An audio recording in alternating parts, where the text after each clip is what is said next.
Et j'ai été chargé de trouver un prophète, un enseignant, un évangéliste. Amen. Pour les introduire dans ce programme. Donc c'est un grand programme. Amen. Donc c'est vrai que le Seigneur ne fait rien au hasard. Amen. Mais j'aimerais quand même t'expliquer pourquoi. Amen. On m'a tout de suite parlé de contacter le pasteur Karambiri, qui est un ami personnel. Je dis non, on va maintenant travailler avec des gens qui ne sont pas connus. Amen. Ce que je vais dire aussi, c'est que vraiment je suis ému par la douceur de cœur de votre prophète. J'ai vu seulement hier ou dimanche, mais c'est quelque chose qui me frappe, et surtout aussi sa manière de chanter, c'est extraordinaire.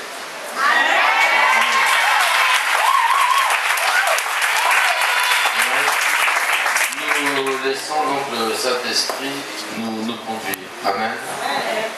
Eh bien, je continue le message. Ce soir, nous allons parler sur les malédictions. Les malédictions sont donc les bases fortes des esprits démoniaques. Tant que ces dernières ne sont pas détectées, brisées, révoquées de notre vie, eh bien, donc, nous pouvons faire la délivrance des personnes, mais ces esprits démoniaques auront toujours la possibilité de revenir, parce que ce sont donc des bases fortes pour eux. Amen. Est-ce que ça va? Beaucoup de personnes ont spéculé en disant que les chrétiens ne peuvent pas avoir donc de malédiction. C'est un message donc qui peut être trop long, mais aujourd'hui je vais donc aller à l'essentiel. Si on dit que le chrétien ne peut pas tomber, ne peut pas avoir une malédiction sur sa vie ou plusieurs, cela équivaudrait de dire que le chrétien est libre de faire tout ce qu'il veut comme péché. Il peut boire, s'enivrer, donc commettre toute la panoplie de péchés, et il n'y a pas de problème, donc il n'y a pas de malédiction pour le chrétien. Un tel raisonnement n'est pas biblique, mais prétendre qu'un chrétien ne peut pas tomber sous une malédiction, c'est donc une doctrine de démon. Et oui, bien sûr. Mais il faut savoir que chaque malédiction a été conditionnée par la désobéissance de la parole de Dieu, et aussi donc, bien sûr, par le péché.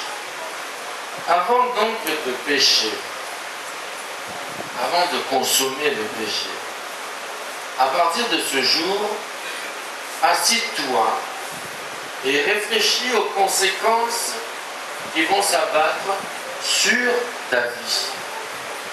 Parce que le péché, bien sûr, a ses conséquences. Il faut le savoir. Amen. Tu ne peux pas penser que l'Éternel peut te bénir en vivant une vie donc de débauche. Ce n'est pas possible. Peut-être que jusqu'aujourd'hui, tu te dis que tout marche bien pour toi. C'est ce que tu crois. C'est ce que tu crois, que tout marche bien pour toi, mais jusqu'alors, tu n'as pas encore réussi à atteindre les objectifs que Dieu a tracés pour toi dans ta vie. Dieu a tracé un plan. Dieu a tracé donc des objectifs que tu dois atteindre. Mais ce qui va t'empêcher d'atteindre ton apogée, d'atteindre ton élévation et ta bénédiction, eh bien c'est donc les péchés que tu vas commettre en cachette sans que personne te voie, mais l'Éternel t'a vu et les démons, bien sûr, t'ont vu aussi. Les esprits démoniaques ont accès dans la vie d'une personne qui pêche. Donc j'aimerais à partir d'aujourd'hui que tu puisses t'asseoir et réfléchir. Ce que tu veux faire en ce moment, la décision que tu as prise dans ton cœur de faire comme mal, comme péché, assis-toi et réfléchis. Quelles seront donc les conséquences par la suite dans ta vie? Parce qu'il y a des conséquences, même s'il y a repentance, il y a bien sûr donc des conséquences. Nous pouvons prendre des exemples dans la Bible avec beaucoup d'hommes de Dieu, tels que par exemple David. David a tué un homme pour donc lui ravir sa femme. Cet homme c'était Uri, cette femme c'était Bathsheba. Il l'a fait assassiner. Ce n'est pas en fait donc, il n'est pas mort au combat, mais c'était délibérément que David voulait que Uri puisse mourir. C'est un péché grave. Mais les conséquences, malgré que David s'est repenti par la suite de son péché, de meurtre et aussi donc d'adultère avec Bathsheba, et a fait que la mort, l'épée n'a pas quitté sa famille. Et vous connaissez donc tous les dégâts que la famille de David a eu. Amen. Amen. Je ne vais pas rentrer dans les détails ce soir, malgré que Dieu avait pardonné donc David, mais donc Absalom est mort donc violemment, Amnon est mort violemment, David a failli perdre donc son trône, etc. Le péché va diminuer ta vie. Dis Amen. Amen. Et va entraîner maintenant donc une malédiction ou plusieurs malédictions sur ta vie qui ensuite, ces dernières vont entraîner donc des catastrophes spirituelles, matérielles, financières, physiques dans ta vie. Il est temps qu'aujourd'hui, le peuple de Dieu soit informé et aussi donc vraiment saint. Pendant longtemps, il y a eu des dégâts ici à Abidjan. Moi, je parle en connaissance de cause parce que ça fait longtemps que j'ai vécu à Abidjan. Mais je savais qu'un jour ou l'autre, le moment allait arriver où mes frères ivoiriens vont commencer à se tourner à écouter la vraie parole de Dieu. Alors, pendant longtemps, on a entendu. Enfin, on a entendu tout ce qu'on voulait entendre. Mais je savais qu'un jour, et un jour, en général, ce jour-là, il vient quand Dieu frappe. Eh oui, il y a des moments donnés où Dieu est obligé de frapper.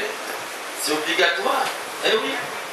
Puisque si dans le moment de la prospérité, personne cherche Dieu dans sa vraie valeur. Amen. Amen.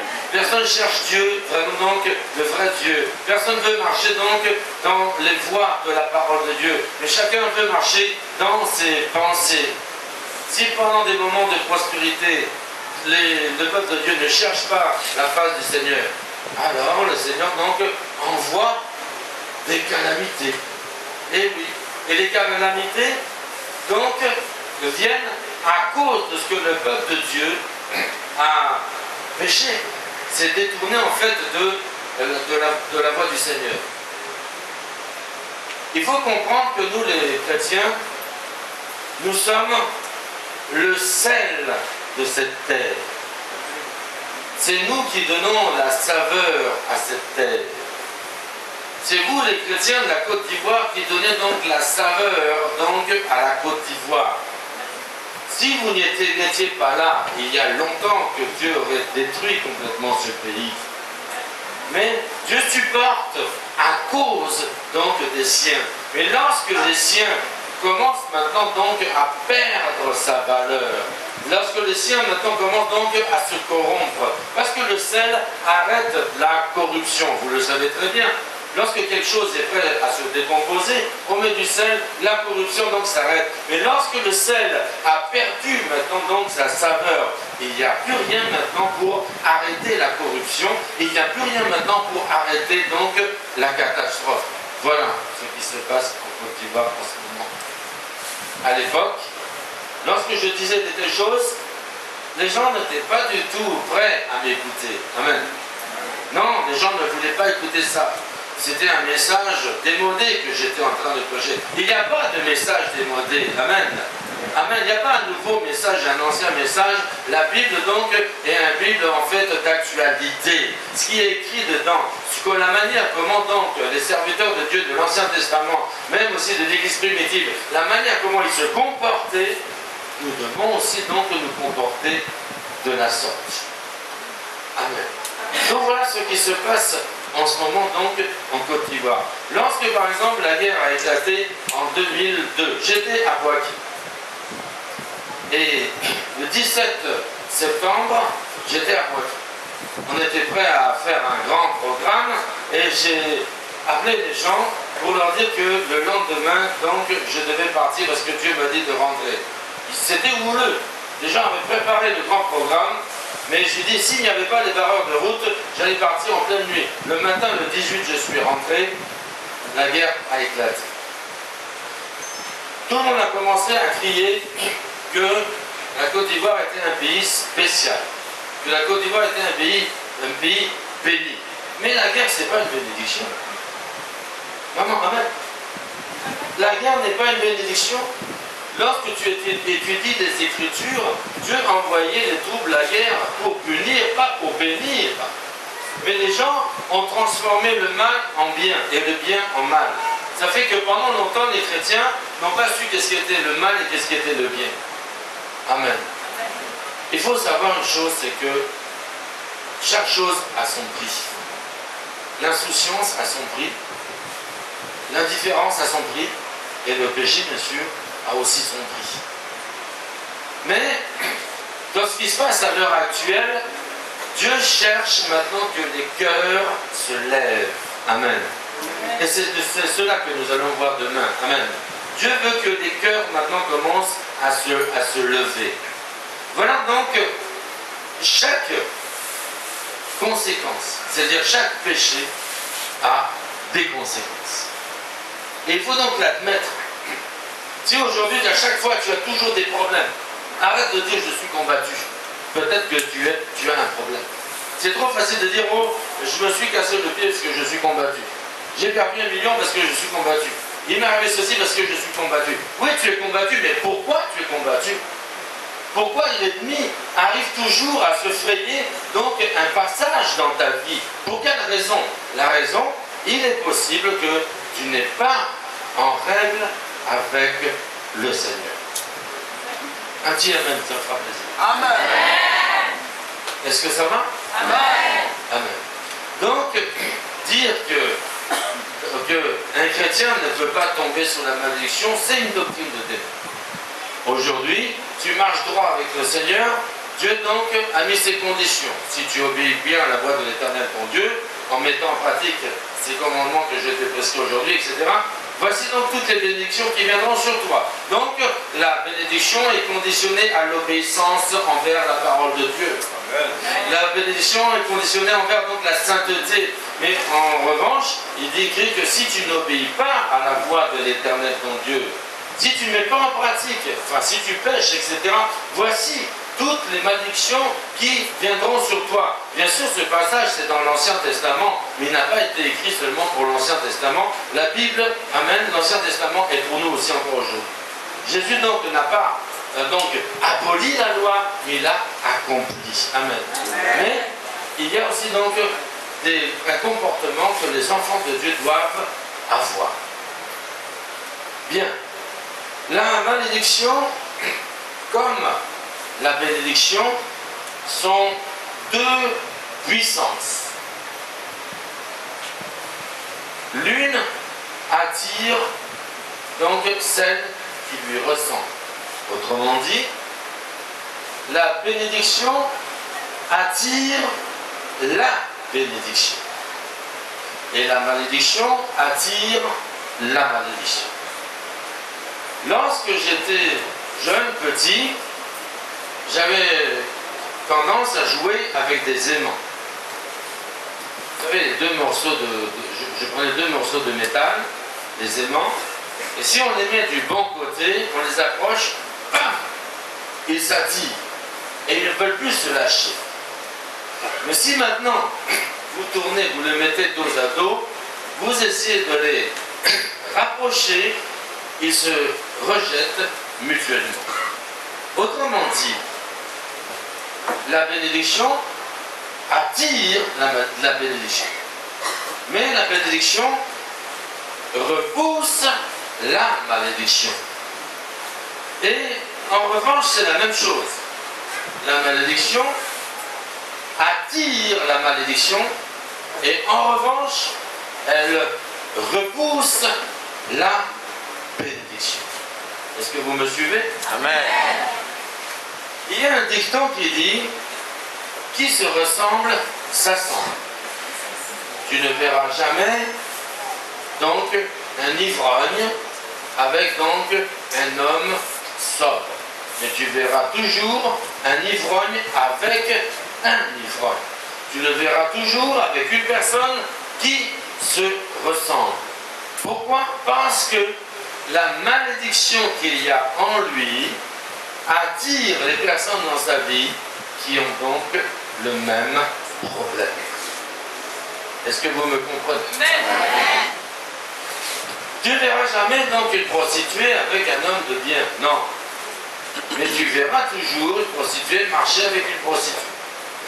Tu verras un voleur avec un voleur. Mais tu verras maintenant un homme et une femme bénis avec un homme et une femme bénis. Pourquoi? Ils s'attirent mutuellement. Amen. C'est-à-dire il y a maintenant donc une attirance mutuelle.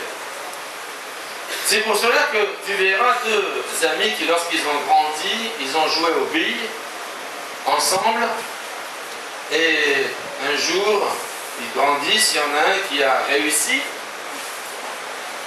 et l'autre qui n'a pas réussi, l'autre c'est un buveur. Il y a immédiatement séparation, malgré qu'ils ont joué aux billes ensemble. Et l'autre va dire, ah mais, je connais Conan.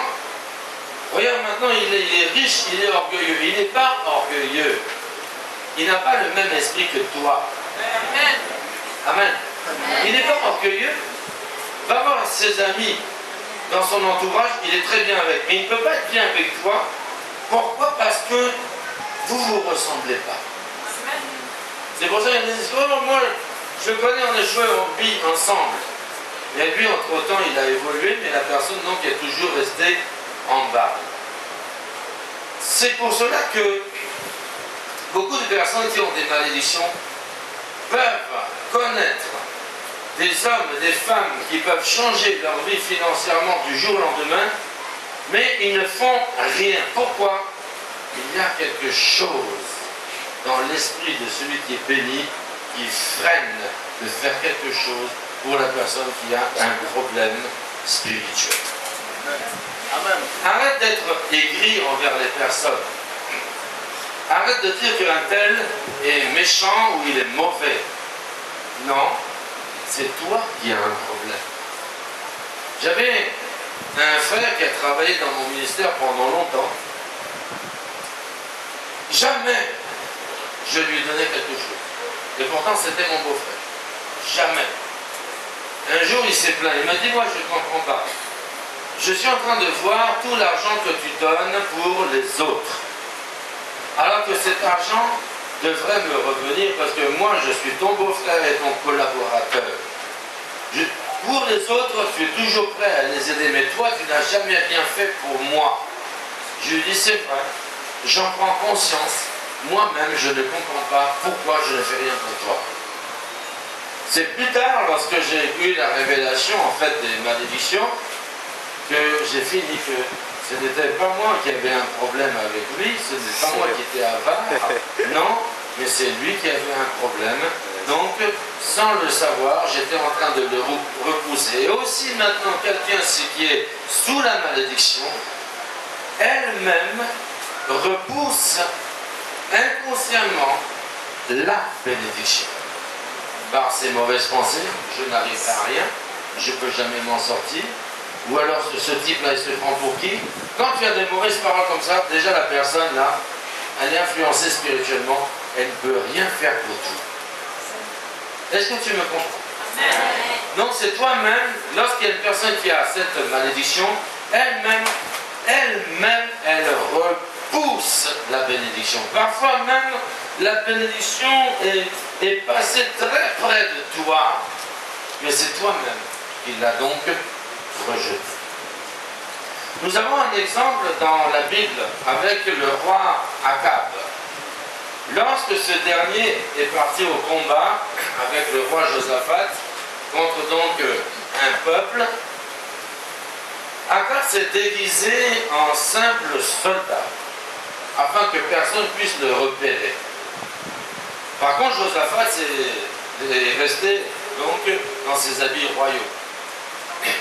Au fort du combat, tout le monde cherchait Akab pour le tuer. afin que le combat s'arrête. Mais on ne le trouvait pas subitement. Ils ont trouvé Josaphat. Et les ennemis de Josaphat l'ont entouré. Et Josaphat a poussé un cri de détresse envers l'Éternel. Et ceux qui voulaient donc le tuer l'ont laissé. Pourquoi l'ont-ils laissé? Alors qu'il était quand même un ennemi, il était parti pour combattre. Eh bien, il y a des choses que des gens font sans même donc savoir. Josaphat était en accord avec l'Éternel. Amen. Josaphat n'avait pas de problème avec Dieu. Il était donc béni. Certes, il est parti dans un combat qui ne le regardait pas, mais il n'avait pas de problème avec Dieu. Il avait la faveur de Dieu, la bénédiction de Dieu. Ça fait que, eh bien, les autres n'ont pas pu donc le tuer. Mais par contre, il est mentionné dans 1 Chronique chapitre 18 verset 33, un soldat, un simple petit soldat, a pris son arc avec une flèche et tchou, il a tiré une flèche au hasard. Vous voyez, dans un champ de bataille, il y a des milliers de personnes. Cette flèche pouvait transpercer Josaphat ou une autre personne. Il y avait donc suffisamment de personnes devant la flèche pour que cette flèche puisse choisir donc une proie. Mais cette flèche avait reçu une mission particulière, c'est d'atteindre une personne qui n'est pas en accord avec Dieu, une personne qui a donc une malédiction. Alors cette flèche, elle a zigzagué, elle a cherché, elle a donc atteint Akab au défaut de la cuirasse. Lorsque quelqu'un a une malédiction sur sa vie, il a un défaut spirituel dans sa vie. Et le diable sait par où donc frapper. Et vous connaissez l'histoire. Akab est mort. Voilà donc un exemple comment donc la malédiction peut poursuivre une personne. Et donc l'atteindre, donc même si cette personne est cachée au milieu des milliers, des millions de personnes, cette malédiction donc va l'atteindre. Amen. Amen. Maintenant, deuxième volet de ce message aujourd'hui, comment détecter qu'il y a des éventuelles malédictions sur notre vie. Amen. Et je vous invite à ouvrir vos Bibles dans Deutéronome. Deutéronome, au chapitre 28.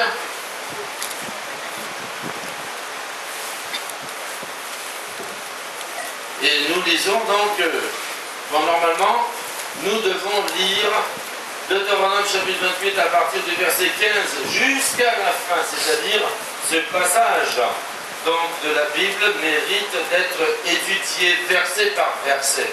Ce soir, je ne peux pas, mais je vais donc développer quelques versets. Mais chez vous à la maison, donc, vous allez prendre le temps de lire verset par verset, méditer, parce que certainement, donc, Dieu aura encore beaucoup de choses à vous dire. Nous commençons donc par Deutéronome chapitre 28 au verset donc 16. Tu seras maudit dans la ville et tu seras maudit dans les champs. Amen. Si tu n'es pas béni ici à Abidjan, tu ne peux pas être béni à Washington.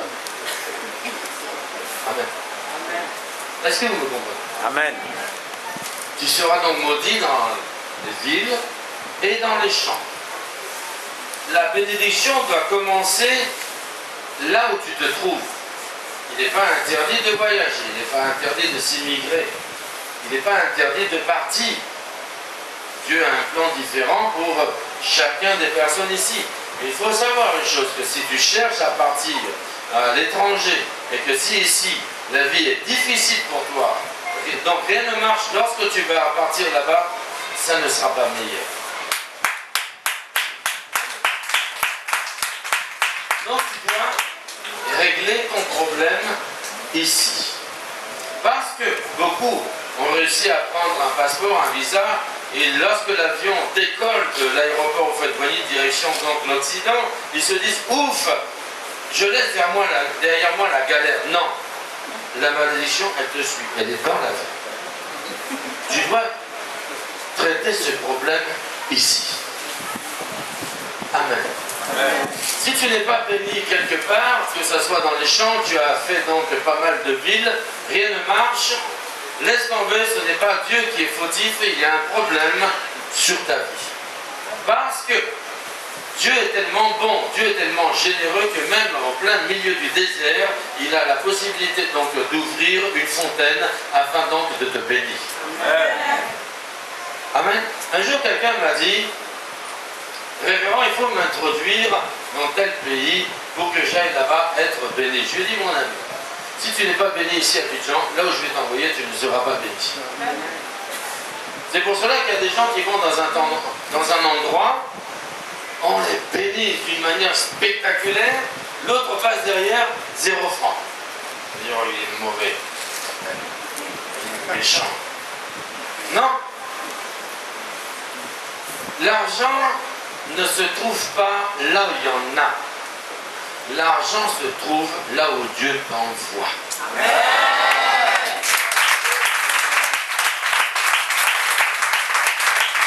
Amen. Est-ce que tu comprends cette parole? Amen. Le pays où j'ai été le plus béni dans mon ministère, j'ai beaucoup voyagé. C'est un pays où pendant longtemps le monde entier a méprisé en disant que c'était le pays le plus pauvre du monde. Et ce pays s'appelle le Burkina Faso. Mais la manière comment Dieu m'a béni dans cette destination, tu n'as pas idée. C'est à partir de ce pays-là que j'ai acheté un bateau de pêche. À partir de Ouaga, j'ai acheté un bateau de pêche. Donc, l'argent se trouve là où Dieu t'envoie. Amen. Mais avant que tu partes, règle ton problème ici. Parce que je peux t'assurer que j'ai vu des personnes donc, en France, chez moi j'hébergeais donc beaucoup de frères africains, congolais, ivoiriens, gabonais, etc. Ils traversaient des moments tellement difficiles, à tel point que des fois je leur disais, mais chez vous c'est peut-être mieux qu'ici. Pourquoi ne pas repartir chez vous? Alors que d'autres arrivent à évoluer, mais d'autres pas du tout. Amen. À partir de ce soir, demande au Seigneur pourquoi tu n'es pas béni à Dieu. Il va te parler. Il va te montrer quelque chose. Nous continuons.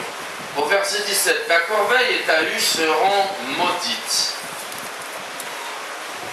La corbeille et la huche, c'était donc un endroit où on mettait le pain ou alors la pâte à fabriquer le pain.